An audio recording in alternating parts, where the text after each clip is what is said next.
Hello guys, ഈ കഴിഞ്ഞ ഞായറാഴ്ച ഞാനും എൻ്റെ കസിൻസും കൂടെ കോട്ടക്കൽ പുത്തൂർ ബൈപ്പാസ് ഗ്രൗണ്ടിൽ വെച്ച് നടക്കുന്ന ദ ഓഷ്യൻ എന്ന് പറയുന്ന എക്സ്പോ കാണാൻ പോയിട്ടുണ്ടായിരുന്നു. അത്യാവശ്യം നല്ല ക്രൗഡുള്ള ദിവസമായിരുന്നു. വേറൊന്നുമല്ല, ഹനാൻ ഷായും ടീമും വരുന്ന ദിവസമായിരുന്നു. അതുകൊണ്ട് തന്നെ ടിക്കറ്റ് കൗണ്ടറിൻ്റെ അവിടേക്ക് നല്ല തിരക്കായിരുന്നു. അത്യാവശ്യം നല്ല ക്യൂ തന്നെ ഉണ്ടായിരുന്നു. നമ്മൾ ഗ്രൗണ്ടിലേക്ക് കയറി ചെല്ലുമ്പോഴേ കാണുന്നത് നമ്മൾ വെൽക്കം ചെയ്യാൻ നിൽക്കുന്നത് പോലെ ഒരു ഗോൾഡൻ ആയിട്ടുള്ള വലിയൊരു ആമനെയാണ്. പിന്നെ ഈ കാണുന്ന എൻ്റെ ഹസ്ബൻഡിനെ കൂട്ടത്തിലേക്ക് വലിച്ചു കൊണ്ടുവന്നതാണെന്ന് വേണമെങ്കിലും പറയാം. കാരണം ക്രൗഡ് കണ്ടാൽ ഓടി രക്ഷപ്പെടുന്ന ആളാണ് ഈ മഹാന്. ഈ അങ്ങോട്ടും ഇങ്ങോട്ടും ചാടി കളിക്കണ പുൽച്ചാടി ഉണ്ടല്ലോ, എനിക്ക് ആകെ ഒരു നാത്തൂനേ ഉള്ളൂ, അതാണ് ഈ കാണുന്നത്. അങ്ങനെ ഞങ്ങൾ കാത്തിരുന്ന ആളും കൂടെ എത്തിയപ്പോൾ ഞങ്ങൾ അകത്തേക്ക് കയറി. അകത്ത് കയറിയപ്പോഴേ അവിടെ കുറച്ച് ട്രേസ് ഒക്കെ വെച്ചിട്ടുണ്ടായിരുന്നു. അപ്പോൾ ആ ലീഫ് ഒറിജിനൽ ആണോ അല്ലേന്ന് അറിയാൻ വേണ്ടി ഞങ്ങൾ അത് മെല്ലെ ടച്ചൊക്കെ ചെയ്ത് നോക്കി. സംഭവം ഡ്യൂപ്ലിക്കേറ്റ് ആണ്, പ്ലാസ്റ്റിക്കിൻ്റെ ഇലൊക്കെ വെച്ചതാണ്. പക്ഷെ കാണാൻ നല്ല രസമൊക്കെ ഉണ്ടായിരുന്നു. ഒരു സൈഡിലായിട്ട് ആളുകൾ ഇങ്ങനെ കൂട്ടം കൂടി നിൽക്കണ കണ്ടു. അപ്പോൾ നല്ല പാട്ടൊക്കെ ഇങ്ങനെ കേൾക്കായിരുന്നു. അതിനകത്ത് എന്താണ് നടക്കുന്നത് എന്നുള്ളത് നമ്മൾ അറിയുന്നില്ല. അപ്പോൾ ഞങ്ങൾ ഫോണും ക്യാമറ ഇങ്ങനെ പൊക്കി നോക്കി ഷൂട്ട് ചെയ്തപ്പോഴാണ് കണ്ടത് 2 റോബോട്ടുകൾ ഡാൻസ് ഒക്കെ കളിക്കുന്നത്. കാരണം അത്യാവശ്യം അവിടെ നല്ല തിരക്കുണ്ടായിരുന്നു ഈ 2 റോബോട്ടുകൾ ഡാൻസ് കളിക്കുന്നത് കാണാൻ വേണ്ടിയിട്ട്. പിന്നെ ഞങ്ങൾ എത്തിയത് ഒരു ഗാർഡനിലേക്കാണ്. അവിടെ വലിയ വലിയ ഫ്ലവേഴ്സ് ഒരുപാടുണ്ടായിരുന്നു. അത് മാത്രമല്ല, ഒരു റെഡ് ബഗ് ഇങ്ങനെ നിൽക്കുന്നുണ്ട്, നല്ല രസമല്ലേ കാണാനേ. അത് മാത്രമല്ല, അവിടെ ഒരു സൈഡിലായിട്ട് വലിയൊരു ആനനെ വെച്ചിട്ടുണ്ടായിരുന്നു കേട്ടോ. ഇനിയാണ് ദ ഓഷ്യൻ എക്സ്പോൻ്റെ മെയിൻ ആയിട്ടുള്ള ഏരിയക്ക് പോകുന്നത്. അതായത് ഇവർ മെയിനായിട്ട് ഫോക്കസ് ചെയ്തിട്ടുള്ളത് മീനുകളെയാണ്. വെറൈറ്റി ഓഫ് ഫിഷസ് ആണ് ഇവിടെ ഉള്ളത്. ഈ ഏരിയയിൽ ഗ്ലാസിൻ്റെ അവിടെ നിൽക്കാനാണ് കേട്ടോ കൂടുതൽ റഷ് ഉണ്ടായിരുന്നത്. കാരണം എല്ലാവർക്കും വീഡിയോ എടുക്കുക എന്നുള്ളൊരിതായിരുന്നു. ഇതിനകത്ത് വലിയ വലിയ മീനുകളൊക്കെ ഇങ്ങനെ നീന്തി പോകണതൊക്കെ കാണാമായിരുന്നു. പിന്നെ അവിടെ ഇങ്ങനെ എഴുതി വെച്ചിട്ടുണ്ട് പുകവലി ശിക്ഷാർഹമാണെന്ന്. അപ്പോൾ ഇതിനകത്ത് കയറിയിട്ട് ആരും പുകവലിക്കാൻ നിൽക്കണ്ട. പിന്നെ ഗ്ലാസ്സിനകത്തൂടെ ഒരുപാട് വെറൈറ്റി ഓഫ് ഫിഷസ്, ഇപ്പോൾ വരയുള്ളതാണെങ്കിലും കളേഴ്സ് ഉള്ളതാണെങ്കിലും ഒക്കെ ഇങ്ങനെ പോകുന്നത് കാണാമായിരുന്നു. മാത്രമല്ല അവിടെ സ്റ്റാർ ഫിഷ് ഉണ്ട്. സ്റ്റാർ ഫിഷ് ഇങ്ങനെ അവിടെ ഇങ്ങനെ പറ്റി പിടിച്ച് കിടക്കുകയാണ്. ജസ്റ്റ് വലിയ അനക്കൊന്നുമില്ല, അവിടെ ഇങ്ങനെ കിടക്കുകയാണ്. ഞങ്ങൾ അതൊക്കെ കണ്ടിങ്ങനെ മുന്നോട്ട് പോയപ്പോഴാണ് അവിടെ ഒരു വവ്വാല് പോലെ എന്തോ ഒരു സാധനം ഇങ്ങനെ തൂങ്ങിക്കിടക്കണ കണ്ടത്. അതെന്ത് മീനാണെന്നുള്ളത് അറിയില്ല. ആളുകളൊക്കെ തെരണ്ടിയാണെന്നൊക്കെ പറയുന്നത് നമുക്കറിയില്ല. പിന്നെ ഒരു ഏരിയയിലെത്തിയപ്പോഴാണ് നല്ല രസമുള്ള ബ്യൂട്ടിഫുൾ ആയിട്ടുള്ള ഒരുപാട് ഫിഷസിനെ കണ്ടത്.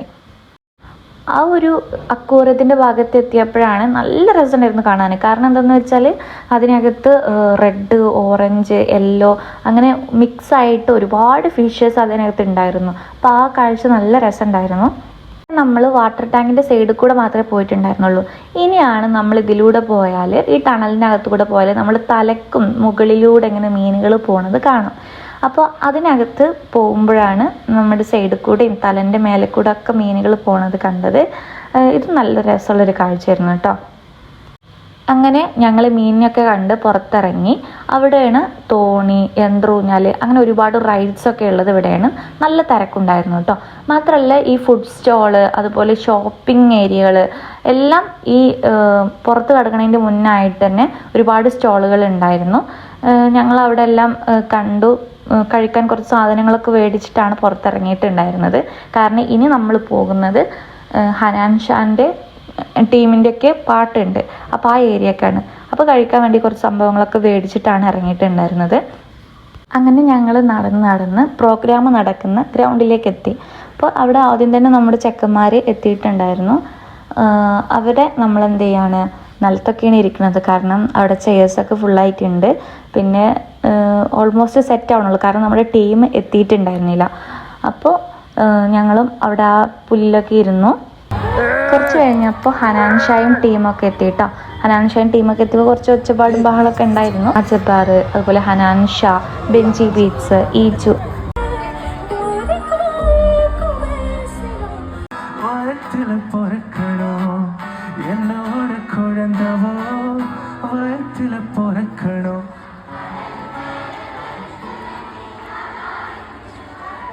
நான் கடல் மேல மிதக்கிற, நீ ஆகாயத்துல பறக்கிற.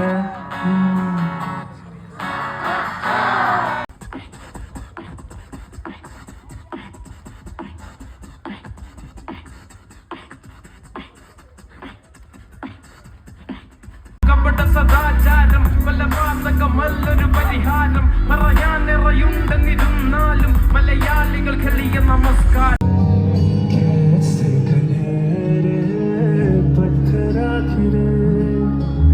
तेरी कमी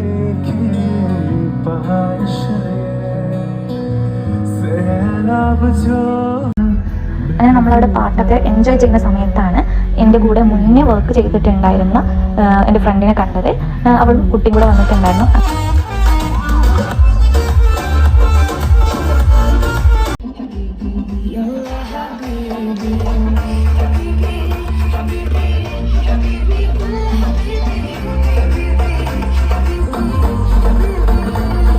അങ്ങനെ ഞങ്ങൾ പ്രോഗ്രാമൊക്കെ കണ്ടു, എൻജോയ് ചെയ്തു. അത് കഴിഞ്ഞ് ഞങ്ങൾ കാരവൻസിൽ കയറി ഫുഡൊക്കെ കഴിച്ചു. അത്രയേ ഉള്ളൂ. ബൈ.